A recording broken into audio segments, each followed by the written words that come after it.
the omnipresence of the hero's journey is incredibly damaging to boys and men. In many ways, the hero's journey is a teaching tale for the patriarchy. And I don't think in and of itself it's evil or bad. It's just not the whole story. When we have only one teaching story, then we're missing all of the other breadth and depth of human experience. This episode is sponsored by TherapyNotes, therapynotes.com. Be sure and check them out, and be sure and use the promo code Gordon, Gordon, and you can try them out for 2 months for free.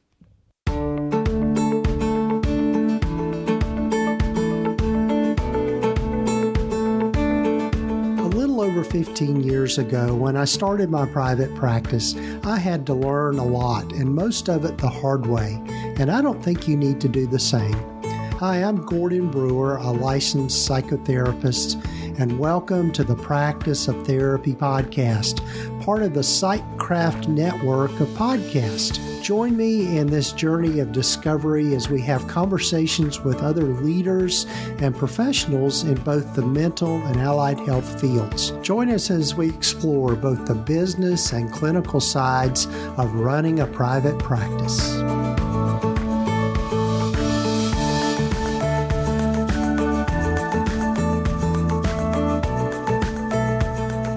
Hello, everyone, and welcome to the podcast. This is episode number 318 of the Practice of Therapy podcast. I'm Gordon Brewer. Glad you've joined me for this particular episode. And if you are coming to us for the first time, or this is your first time listening, welcome. And I hope you'll take time to follow us wherever you might be listening to your podcasts.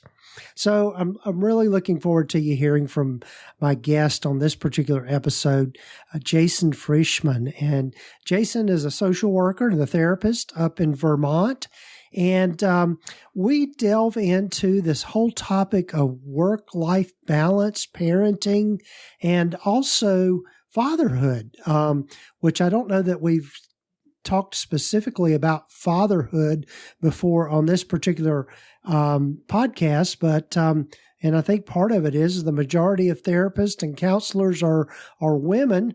Not to sound sexist or anything, but I think for men that are working in this field, there's maybe a little bit of a different journey, and particularly around just thinking about what it means to be a man and how cultural norms are kind of changing and some things that we can embrace. So looking forward to you hearing my conversation with Jason. I know we talk about just the importance of having community, which that is something that I have really found really important in my own journey. In particularly in the last several months, I've shared with those of you that have been listening for a while and earlier episodes of this year that back in November of this year, my wife passed away. And so I have been going through my own grief journey around all of that. And I've also got a series that I've started working on. It's a video series called Love and Loss. And you can find that over at practiceoftherapy.com/love and loss. It's just a video series that I put together just around my own grief journey. I'm overdue for adding some more videos, but we'll be getting to that hopefully here before long. But anyway, the other thing in my conversation with Jason is just the importance of having significant friendships and colleagues and people that we can connect with on a deeper level. And one of the things that that has helped me through my grief is just having a wonderful community around me. And so one of the things that I have kind of worked on over the last couple of years is really trying to build some more community around the practice of therapy and just build, having a private practice and having support from colleagues in the field. And I've done it several different ways, but this year I've kind of landed on a little bit different format. And shout out to my friend Whitney Owens over at Whitney Owens Consulting and her Wise Practice community. I really loved the model that she created. And that particular community is specifically for people that are wanting to have faith-based practices. And so I took her format and have just kind of applied it to my revamp of the practice of therapy communities. And in particular, I've started a membership community, and it's not quite launched yet, but you'll have a link here to kind of check it out and maybe get in on some early bird stuff. But anyway, I'm going to call it the Practice of Therapy Collaborative. And it is going to be a membership community that will meet every week. That's different for me. I've usually only met a couple of times a month, but planning on meeting every week, and we'll have different topics and different things that we'll cover each week. 1 week will be just some general office hours where we can mastermind together and talk about different things we're working on. Another week, I will just teach a lesson on a particular topic around private practice or private practice growth. Another week, we will have other experts that will join us. I'm going to draw in on my other friends in this whole private practice consulting community to lend their expertise to things. And then finally, we'll have a work day each month where you can come together and have some accountability and work on things specifically that you want to accomplish within your practice. So that's the outline of the format. Not sure exactly which order we'll do those things in yet, but going to work on that. But anyway, looking for this to launch in April. So I just wanted to kind of pull back the curtain on that. And also, if you're interested in working with me just individually, I also do that. For some people, ongoing membership community is not exactly what they're looking for, but really wanting something a little more intensive and short term. And so I do offer individual consulting, and you can find out about that along with the collaborative by going to practiceoftherapy.com/consulting. And I've revamped that landing page, so it's got all the updates there. And love to hear from you if you'd like to work with me. So without too much further ado, and before we get to Jason, I'd love for you to hear from one of the members of the PsychCraft Network, along with something from our sponsor of the podcast, TherapyNotes. Hey there. Are you searching for answers and clarity on your mental health journey? Well, I've got the podcast just for you. Welcome to Finding Your Way Through Therapy, a podcast that's like having a heartfelt conversation with a trusted friend and who understands what you're going through. I'm your host, Steve Biesel, a therapist and proud member of the PsychCraft Network. Finding Your Way Through Therapy is a safe space where we openly explore the emotional complexities of mental health. From busting common myths to sharing actionable advice, we'll navigate this journey together through solo episodes as well as special guests. Discover your inner strength, resilience, and hope as we explore topics like self-care, building healthy relationships, cognitive behavioral therapy, and overcoming challenges.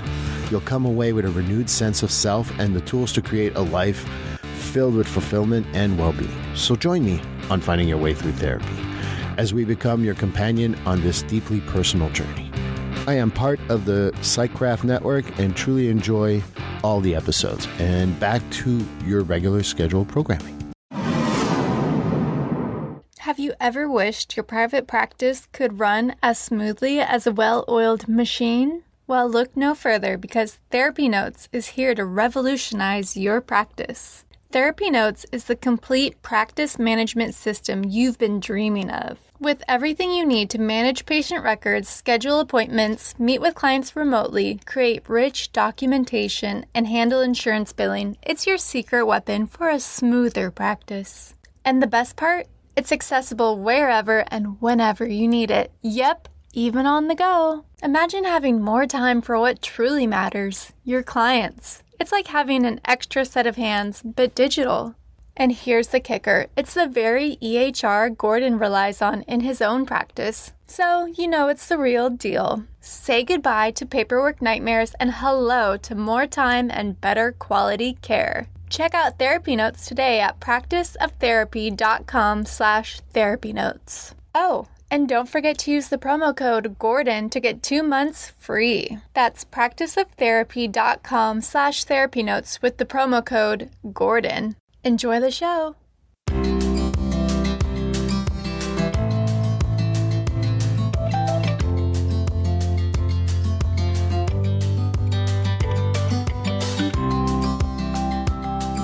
Well, hello, everyone, and welcome again to the podcast. And I'm so glad for you to get to know Jason Frishman today. So thanks for joining us, Jason. I know that, Jason, you're located in Vermont, but as I start with everyone, why don't you tell folks a little bit more about yourself and how you've landed where you've landed? Absolutely. One thing I'll start by saying is I'm from New York originally, via a lot of different places, including Georgia and New Hampshire and Massachusetts.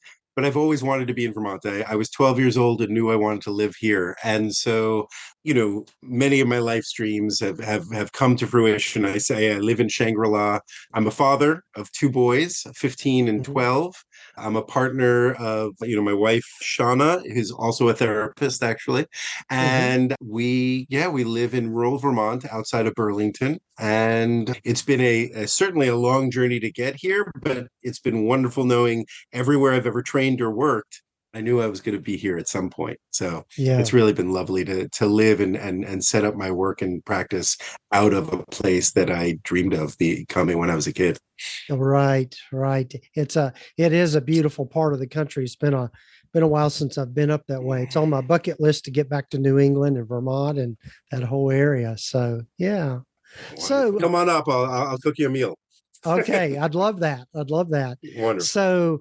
So I know one of the topics we wanted to try to hit on today is really your niche and working with men and fatherhood and that sort of thing. So tell us how you kind of landed on that particular niche and kind of the work you do. Yeah, absolutely. And it's interesting. I started out most of my career. I worked, or actually, I don't want to say most anymore because I've been doing it longer than I like to think about. But the beginning of my career, I worked with kids, and I worked with generally boys almost exclusively, residential treatment centers, school-based work. And I'm embarrassed to say it slightly that when I was younger and doing this work with kids, I said, I'm only going to work with children. If you're an adult and you're still a jerk, it's too late for you. And I didn't always use that clean language either. And then, of course, as most therapists or anybody who works with kids knows, the more you work with kids, the more you have to work with adults. And then ultimately, and I loved working with boys. I really have a passion for sensitive boys, smart, sort of smart and sensitive kids who, as boys, were socialized out of social connections, loving connections, sensitive, connections. And so when I had my own sons, I made a real intentional switch because I wanted to save my sort of kid energy for our community here, my kids and our friends and their kids. And so joyfully moved towards working with, sort of older teenagers, younger men, and then ultimately men and fathers became really the specialty that I love. And it's really been a powerful experience because for me, knowing how much our society, our culture forces, essentially bullies and systemically pushes sensitivity, emotions, caring out of the male experience. I really feel, I say a lot, but unfortunately, damaged men and boys become damaging men and boys. Yes. And so in addition to helping the individuals I really feel like the work that I'm doing is social action and social justice, which has always been Hmm. a really important part of my own values and the work I do. And so working with men, I can really live that. And Yeah. that's really how I found that. Right, right. It's interesting, in some ways, as you describe it, I kind of have a parallel journey in that when I first went into this profession, I worked for a nonprofit that worked with at-risk children and youth. And we did intensive in-home therapy. We were using a model called multi-systemic therapy back at the time. And, Mm-hmm. I thought, kind of like you, maybe a little bit opposite of you in that, you know, I knew I'd be working with some kids primarily. And I figured out at that time, I really didn't enjoy working with kids as much as I thought I would. But I Yeah. did know that, just through that work, that really where you make the biggest impact for kids is by working with the adults. In other words, you can spend time teaching kids skills and teaching them how to cope with things, but if the system around them, the adults around them are not doing their work, it really gets undone very quickly. And I think you're exactly right, is that we I think for those of us that are fortunate enough to have been raised in stable environments and have good parents and all of that sort of thing, we don't realize the damage it does down the road for, like you said, with the men that are trying to learn how to be fathers and really had none of it modeled for them, and no really, they're dealing with their own trauma. Absolutely. And what's interesting is because now I work both as a psychotherapist and a men's coach. And so I'm Mm-hmm. really seeing men along the entire spectrum of sort of, we'd say, clinical issues, right? Mm-hmm. And even men who had grown up with loving, intact families are finding, Mm-hmm. because our culture and sort of like the social narratives for men Mm-hmm. is damaging in and of itself. So if you grew up with an intact, loving family, you maybe have a couple steps up on things.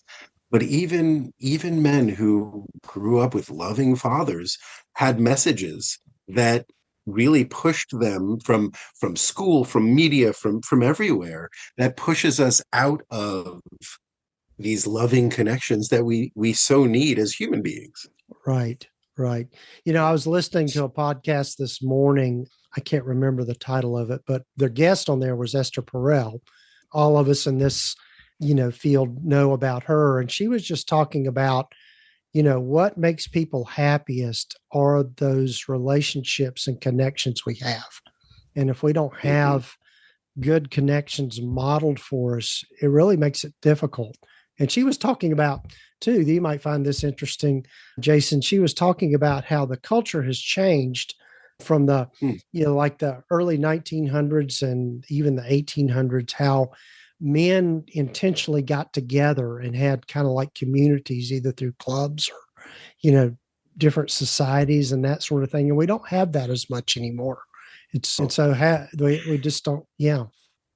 I mean, I would say, not only do we not have that, we're actively discouraged from it. I Mhm. mean, I sort of joke about it, but there's an entire genre of film called a bromance where it makes fun of men wanting to have friends, right? Yeah. Like you wouldn't ever find that about women. Women, the Mm. stereotype of getting together with your female friends and having a glass of wine or whatever it is, book Hmm. clubs. But if I ran a men's group once where there was a father who came in and he was distraught and he said, whenever I take my kids to the playground, I'm usually the only dad. Finally, there was another dad there, and for some reason he looked interesting, but it was so uncomfortable to go and talk to him. I felt like I had to get his digits. Felt like I was dating, and yet it was Hmm. just talking to another guy. And so Yeah. not only are there not those kinds of social groups and social intentional kind of camaraderie, brotherhood, whatever we want to call it, but it's Hmm. actually, and there's been research that's shown it's intentionally and systematically being pushed away. We've seen research where boys as young as 2 and 3 will say, yeah, no, I like I'm friends with the girls, but don't tell the boys, because if that's the case, they won't let me play with them. And then Right. teenagers who have had close male friends the research shows that many teenage boys actively separate and distance themselves from other close male friendships. This isn't Right. natural. This isn't biological. This is Yeah. social. Yeah. How do you think that how that's come to be? Why is that? Do you think that we've kind of developed that mentality and that kind of way of seeing things in our culture? I mean, that's a huge question, and we could talk for a long time on that. Mm-hmm. The take that I really think is important about that, or the one explanatory piece that I think is really important, is we have a real dearth of social narratives that are models for us. So, have you heard of? I imagine yes, but have the hero's journey. Yes. Yes. Uh-huh. Right. So Yeah. most therapists, most people, have heard of Mm-hmm. it. Mm-hmm. And I love it. I wrote my dissertation from the metaphor of the hero's journey. And I Wow. love it. And I would say that probably the first 15 years of my career, I designed interventions based on it, Wow. right? Yeah. Joseph Campbell called it the monomyth, right? The one Mm-hmm. story. And yet I also am trained in narrative therapy. And narrative Mm-hmm. therapy, one of our foremost sort of tenets is to question taken for granted stories. So Right. even though I love Joseph Campbell, I love the hero's journey, I had to question it. I had to say, like, okay, Mm-hmm. why is this? Mm-hmm. And in the last, let's say, 15 years of my career, I've really come full surface. And this is to answer your question. I think the omnipresence of the hero's journey is incredibly damaging to boys and men Interesting. because we don't have any other stories. And Mm-hmm. in many ways, the essence of the hero's journey is about might makes right. To the victor goes the spoils. Black Mm-hmm. and white thinking. The history is written by the winners. There's in many ways, the hero's journey is a teaching tale for the patriarchy. Yeah. And I don't think in and of itself it's evil or bad. It's just not the whole story. It's not, Yeah. when we have only one teaching story, then we're missing all of the other breadth and depth of human experience. And when in doing research, I have found that in other cultures and other times, there have been other stories. There have been fairy tales that aren't just princes and kings and villains, right? And so again, I don't think that is the only reason we've come to this place in the culture, but I do think when I think about our social narratives, we have a paucity of them that it makes me sad. And I Mm-hmm. think that we are such a creative people, humanity, and we can build better stories. We can tell better stories, and Mm-hmm. that can help us to create a more connected, partnered masculinity, fatherhood, Yeah. partnership. So I Yeah. don't know if that answers your question completely, but I do think Yeah. that has a Yeah. big part of it. Yeah, it's an interesting thing to think about because, I guess I'm always curious as to how we get to where we are and just thinking about, Mhm. okay, what, and then what directions can we go from there? So in your work with men and particularly maybe the groups, what what sort of themes do you find people struggle with the most with their, Mm. you know, Yeah. I think, the first thing that comes to mind really is presence and reactivity instead of responsiveness. I think those are the mhm, two that most men bring to me mhm, is they are, you know, out in the world doing what men do at work, doing all those things, and then they come home and it's been incredibly hard for them to be present with their kids, with their partners, with their families. And then they're holding, stress and irritability and all of these things, and then they wind up being reactive. And that begins a shame or a guilt cycle. And then it goes to some depth. But I really mhm, think that there's this, you know, difficulty of being present and of mindfully responding as opposed to reacting. And in many ways, I'm sort of I think in stories a lot, so that brings it back again to the hero's journey. Again, what's the hero's journey is to be epic and legendary, right? And Mm-hmm. so if men don't see them, not everyone is a hero. Not everybody is off battling dragons. Some of us are slogging away, some of us.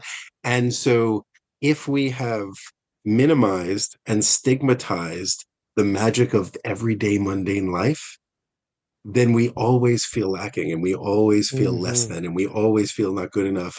And so I think that this experience within my groups and in the working with fathers and men that I do, there's this allow this encouragement in the community that we have of finding meaning and value in the most mundane everyday things. Mm-hmm. And so Mm-hmm. they're sort of exploring that. We do a lot of also the what gets in the way of that. So what are our Mm-hmm. patterns and what are our own stories that for struggle.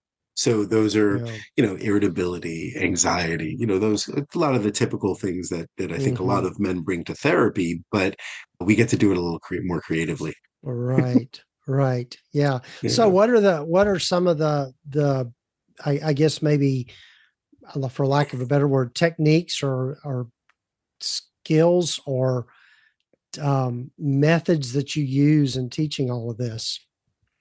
Yeah. Well, to go back, so again, like I've said, I think the program that I use that I have is called Journeyman, and Mm-hmm. it is I often say it's the answer or the other half to the hero's journey. And so what we're doing is we're building and writing foundational adventures, right? And so Mm-hmm. new stories that are not epic and legendary, they're foundational. So, for example, as you probably know, therapists and coaches, we like acronyms. And so the four sort of pillars or foundations of the work that I do with men, it actually spells men's, and that's been really nice. Mm-hmm. I talk a lot about the in and the out breath of men's work, right? The in breath Mm-hmm. is looking at myself and really understanding me. The out breath is the social relational component. And so MENS. M is mindfulness. So I teach a lot of mindfulness practices and not just mindfulness meditation, but really mindfulness, right? The awareness of Mm-hmm. one's own mind and experience. I have one technique that I actually built with my 12-year-old son, which was really Mm-hmm. lovely. And I share it with all my clients. So the first M is mindfulness. E is experiences or experiential. So the idea of taking action, right? Like know where you're at and then do something, right? Mm-hmm. The N is nourishment. I'm also in other parts of my life, I'm a cook and a food educator, and so a lot of food metaphors show up. But nourishment, not just food, but whatever nourishes and fills us up, both in and out breath. And then, fortunately, men's is spelled with an S at the end Mm-hmm. because you couldn't get to this S without doing the first three. Mindful Mm-hmm. experiences, nourishment, and the last S, as I alluded to before, is social action, social responsibility. And Mm-hmm. so the idea of if I know myself, if I know what to do, and I can fill myself up, I have a responsibility as a man to go do something and, Mm-hmm. and and to work to make the world a better place. And so I even start where I say connected fathers are social activists, even if you're doing it Mm-hmm. just at home, right? Because we're Right. helping our kids be better humans. And so everything is around those four pillars: mindful Mm-hmm. experience, nourishment, and social action. And then we'll do, for my narrative work, we do a lot of externalization, right? And so Mm-hmm. it's all within the metaphor of a journey and an adventure. And Mm-hmm. so but it's a foundational journey. So instead of dragons, we work on imps.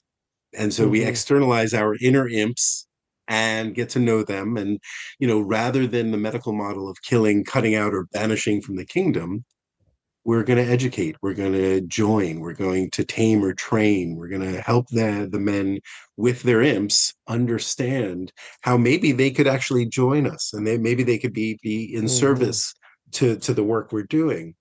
And then the last, or not the last, but the other thing I would add is, in addition to the imps, since we're on a journey, I have each of our guys, they build what I call a values compass.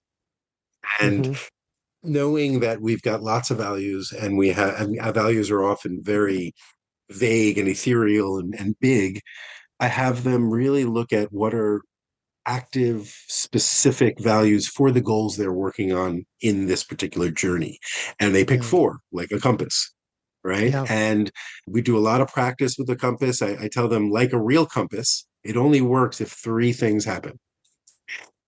You have to have correctly labeled, ordinate points of, the points on the compass. If they're not labeled well, you're lost. Mm-hmm. You have to know how to use it, which is what we teach. And you have to take it out of your pocket and look at it more often, Yeah. right? If you don't, Yeah. you're lost. And so with their values compass, with their trusted, imps now in a new relationship, the men that I work with traverse this adventure of home where they get to practice and they get to, you know, work on their connections with themselves, with other men, with their children, with their partners. And the last thing I would say about it is it turns a lot of the model on its head. Most men's work uses the hero's journey, right? Let's get Mm-hmm. together, let's go do something. We get the treasure and we go home and we're better for it. Mm-hmm. Well, for me, your adventure is at home. Yeah. Your adventure is with your family. So the metaphor for journeyman is that I get to host a virtual inn. I get to be an innkeeper. It's what I've always wanted to be Mm-hmm. anyway. And what is with an inn is men get to come in and drop their shoulders and be real Mm-hmm. and say, Mm-hmm. oh my gosh, you got to hear what happened on the trail today. Or, and why do people go to an inn? They go to share stories, get nourishment, to fix their equipment or get a new quest or find a new map Mm-hmm. or, get information from the shady guy in the corner. And this is we allow a space that is a warm and cozy inn for men Mm-hmm. to gather, similar to what you were mentioning, in days of old, is they can Mm-hmm. gather and be safe and connect. And then they go off into the dangers of their world, the Mm-hmm. adventure, and come back and reconnect. And so that's that in a very big nutshell, that's a lot of the work we Yeah. do. And it's been Yeah. powerful.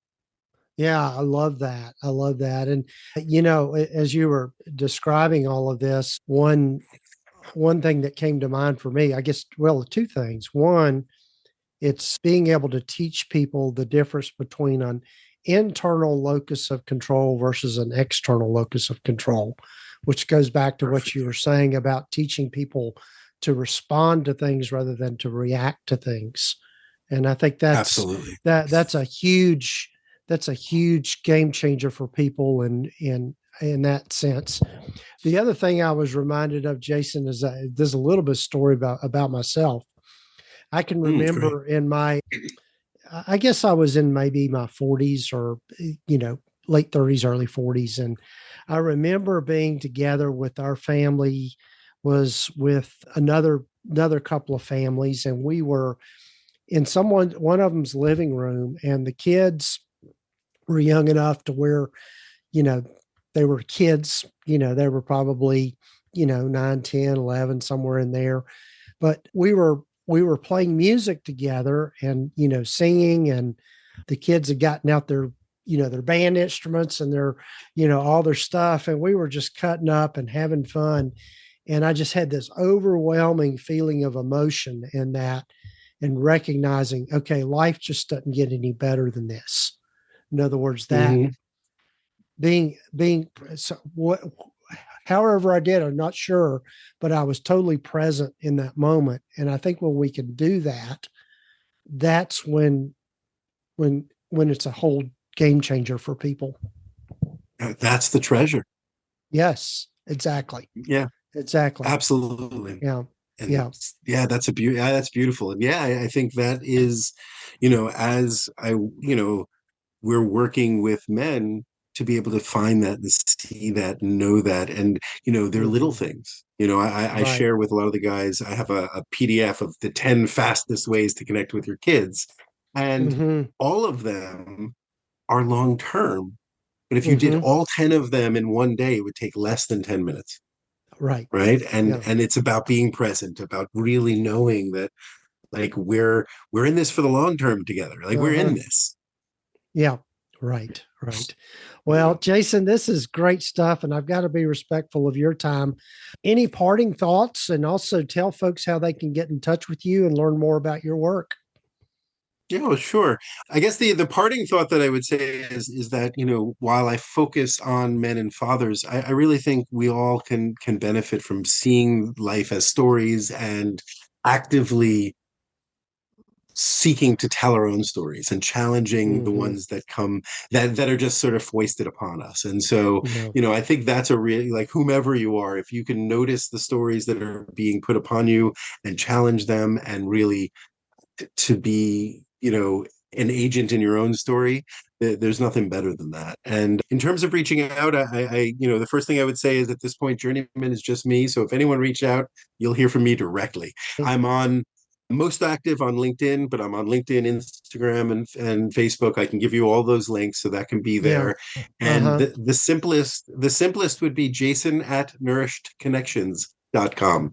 That's Okay. my direct email, and would love to hear from people. Well, Jason, this has been a fun topic, and I appreciate you being on the podcast, and hopefully we'll be able to have more conversations in the future. Oh, that would be lovely, Gordon. I'd love to do more. That'd be great.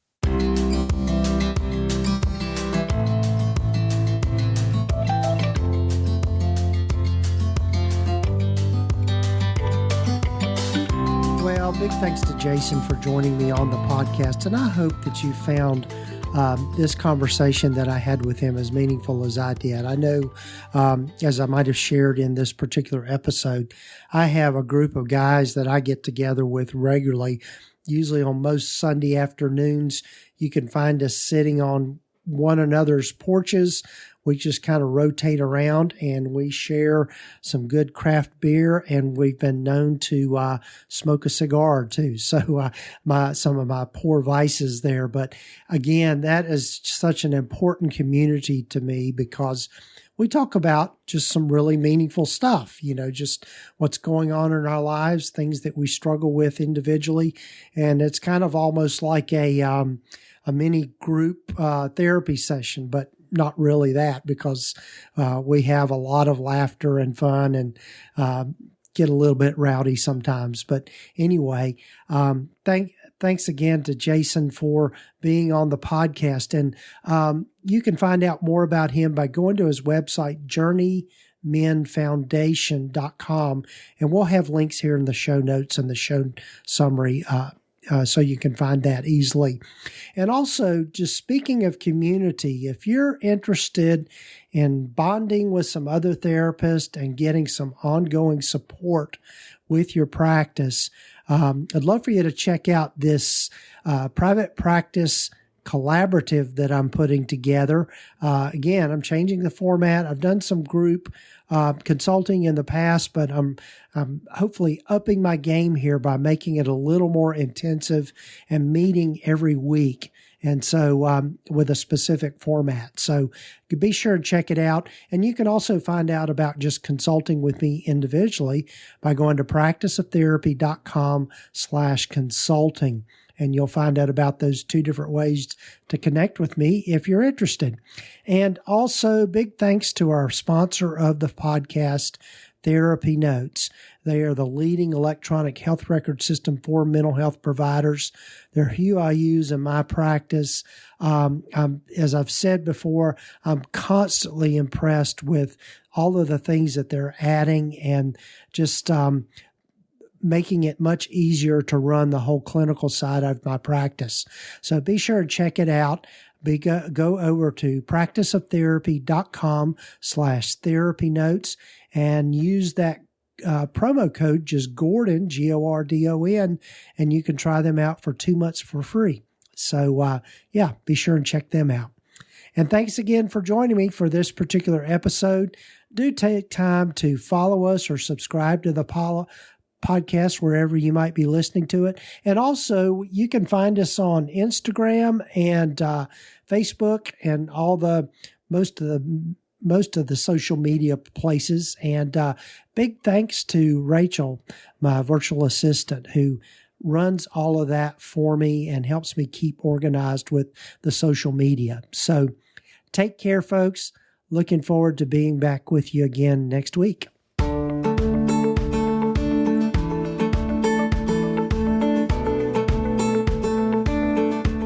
You've been listening to the Practice of Therapy podcast with Gordon Brewer, part of the PsychCraft network of podcasts.